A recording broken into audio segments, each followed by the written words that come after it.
It has been said that we die twice in this life. The first time, when we stop breathing. The second time is when we are forgotten. That is why we must tell the stories of the dead. Today we have come to Fairmount, Indiana, where we are going to pay our respects to James Byron Dean. When you first enter Park Cemetery, which is located in Fairmount, Indiana, you will see this tree, and in the distance, you will see all of the signs that tell you exactly, step by step, on how to get to the grave of James Dean. When you first enter the cemetery, you're going to want to keep driving straight. And then on your first right, you will be approaching two signs. Those signs look like this. And they say, James Dean, second drive on right, top of the hill. And that is how you get to James Dean's gravesite and final resting place. And then as you follow those directions, you will see a sign that says James Dean, and it points to the right. You will go down that road. Once you come down this dirt road, you will see that there are evergreen trees to your right, and there is a regular looking tree right in front of you. We are going to park as closest to the regular tree as we can, and then I'm going to show you some landmarks here that you can use. These shrubbery trees right here and this regular tree right here is very close to James Dean's gravesite and final resting place. You will see buried right next to James Dean to the right here would be his stepmom, whom his father married after the death of his mom, who passed away from uterine cancer when he was 9 years old. Just to the left of them is the man himself, James Byron Dean.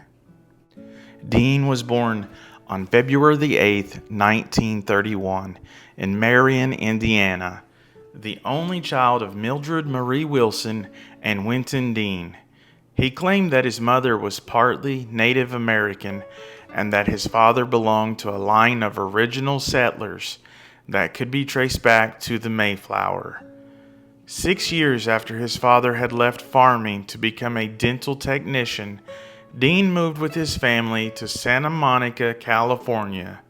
He was enrolled at Brentwood Public School in the Brentwood neighborhood of Los Angeles, but soon transferred afterward to the McKinley Elementary School. The family spent several years there, and by all accounts, Dean was very close to his mother. According to Michael DeAngelis, she was the only person capable of understanding him. In 1938, Dean's mother was suddenly struck with acute stomach pain and quickly began to lose weight. She died of uterine cancer when Dean was only 9 years old. Unable to care for his son, Dean's father sent him to live with his aunt and uncle, Hortense and Marcus Winslow, on their farm in Fairmount, Indiana, where he was raised in their Quaker household. Dean's father served in World War II and would later remarry. You could ask 100 different people, what made James Dean special? What was different about him? What made him a part of the culture? What grew his myth and his legend? Well, I can't answer for everybody else, but in my honest opinion, he in every way was something different for the times that he lived in. They say he was openly had relationships with both men and women. They say he was one of the best looking guys ever. And his energy, his aura, and his attitude about him, everybody liked being around him and spending time with him.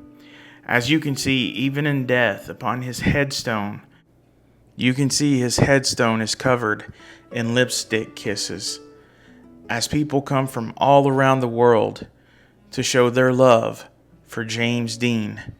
In the modern day era, some people compare James Dean as a cross between Luke Perry and Brad Pitt. He was not only an actor for 5 brief years, but he was also a part-time race car driver. And he was just in the right place at the right time to represent something new, teenage rebellion, as he even starred in a movie called Rebel Without a Cause, which in life was much like James Dean himself. On the way to a racing event, James Dean would be in a fatal car crash in his Porsche car and sadly pass away at the tender age of 24.